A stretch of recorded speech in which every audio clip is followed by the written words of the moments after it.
Volvo XC90, gorgeous car, a bit of a tank, yet it has been fitted with a tiny little thing under here. Just a 2-litre petrol engine. This is a plug-in hybrid. I gotta be honest, my initial thought was a Volvo. Are you kidding me? It's a bit like being fat, okay, chubby, and hoping that cinnamon in your cinnamon rolls is gonna make you lose weight. Well, no. At best, it might just help your digestion, but you're not exactly going to become a piece of feather, are you? So why not go all the way? Put a juicy V6, something solid. Seems a bit more appropriate, doesn't it? Well, without further ado, let's hop in and talk about what is appropriate and what is not. 1, 2, 3.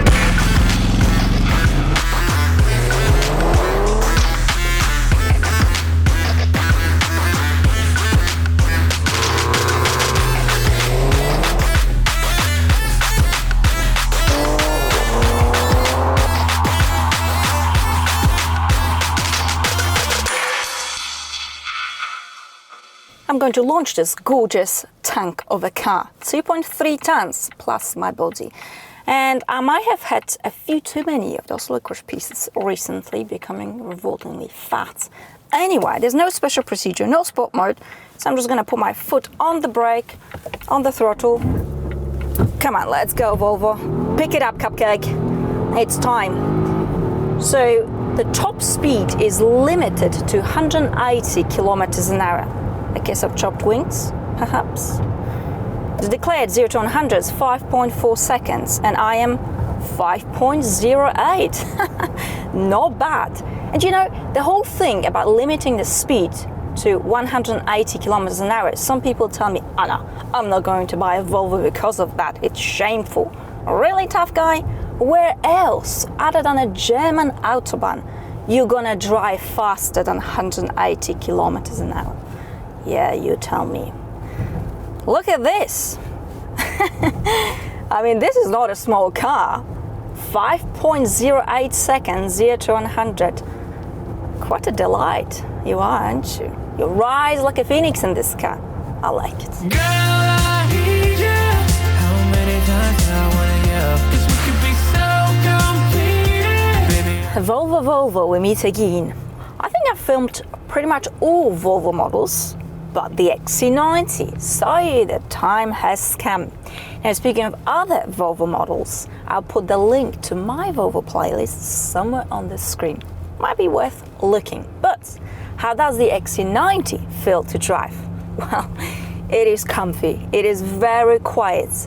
Of course, being a plug-in hybrid, as we trot around town or anywhere else at lower speed, it is serene, it is peaceful. We do have an improved 3-layer battery, 18.8 kilowatt hours, that will give us a range of up to 73 kilometers, 45 miles. And if you take it easy and you drive in mild weather conditions, you will get this figure. And that is significantly more than the vast majority of plug-in hybrids available on the market today. And I'm talking medium-sized cars. Yet, look at the size of this cupcake. Once you're out of electric juice, you of course have the wonderful flexibility of a combustion engine, which is exactly what I love plug-in hybrid cars, because they give you the freedom, they give you the flexibility. But should you decide not to charge the battery in this car at all, you'll average about, well, 9 liters. But if you do charge the battery regularly, let's say every 100 kilometers, you will average a couple of liters per 100 kilometers. Bugger all. Now, as you pick up a bit of speed, you see as I rev it, it's very well mannered, very civilized. No tire noise, no wind noise. At higher speeds, this is such a brilliant long distance cruiser. The suspension here is soft, it is fluffy, bumps, potholes, imperfections, not your concern at all. The ride here, quite frankly, is very, very heavenly, and it is peachy. Just look at me wafting along. having a seat massage. This is very much a smooth operator. Ever so relaxing. I wanna catch you like every time that you fall. I wanna give you the world that is outside your walls. Okay, let's check the boot space. Electronically operated tailgate, and it works every single time. So currently this car is set up to be a 5-seater, and I've got 640 liters of space, but you can of course use all 7 seats, and then you will have 260 liters of space. The floor here is completely flat, which means you can easily slide items in and take them out. You can as well lower the suspension and lift it. Very, very neat. Underfloor storage where you can store your cables.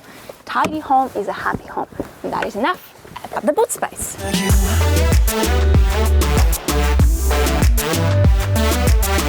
And what about being a passenger in XC90? So I have adjusted the front seat from my height, which is just over 1.7 meters, 5'7". I've got plenty of legroom, a very good headroom. I mean, after all, this is a 7-seater, but the last 2 seats are good enough for children. What about the middle seat down here? Well, actually, it's okay. We've got a rubber down here, but you do have to have small feet in order to fit them in. But the leather here and the quality is just as good as it is in the front.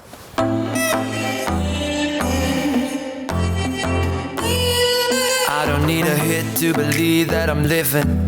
And onto the cabin. Clean and cluttered, yet very elegant. Volvo style, which is exactly what I love Volvo for. The quality of the materials, their fit and finish is superb.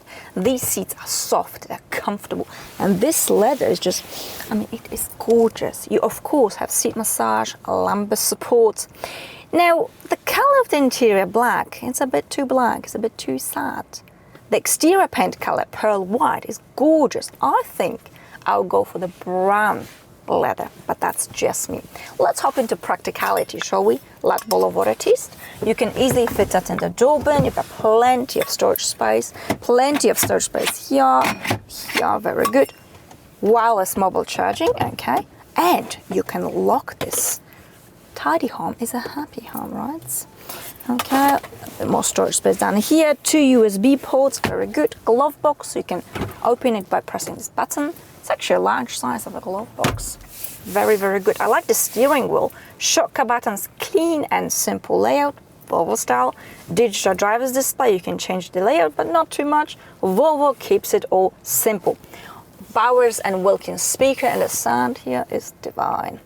Onto infotainment system. So I've got this vertical touch screen. The system itself is easy, straightforward. The graphics are very good. The system responds very quickly to your fingers. You can plug in your iPhone, your Android. You've got everything that you need. You also have Spotify that you can just connect directly here. You've got a traditional knob for volume control, track change. So the things that you need the most, you've got a physical buttons for it, but the system is just simple, straightforward. Petite key lever, I like that. Well, the cabin is in fact all sunshine and rainbows, and I very much like it. In our bodies, hurry up and let's not waste no time. The steering here is nice and light, but it is meaningful and it's got a good response. The visibility is very good, no blind spots in the front, massive rear window. We're sitting higher up. By the way, this car will lower down as you hop in and hop out, so it's a little bit easier, especially when you're older.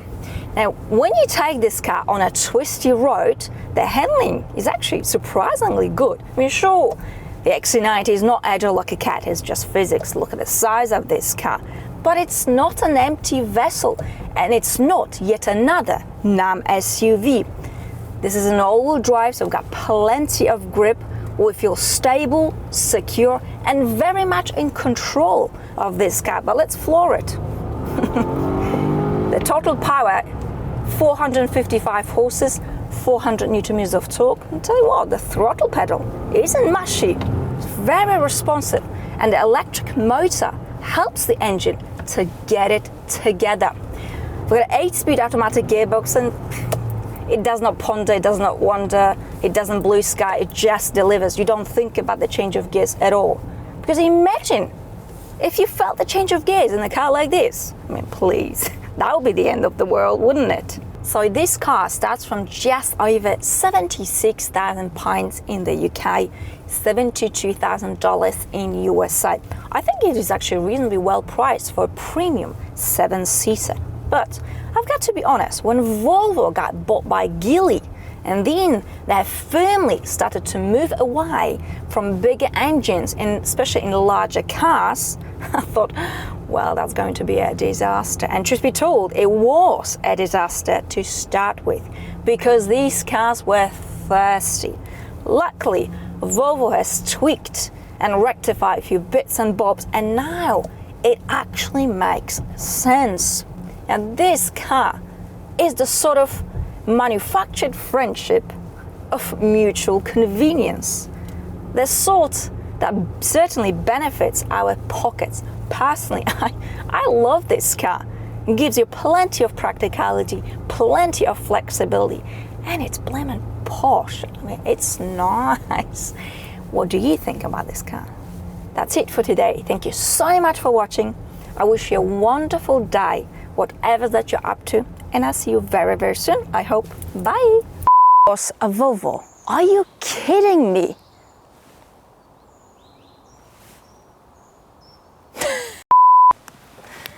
Fat, fat, fat, fatty, fatty, fatty, revoltingly fat.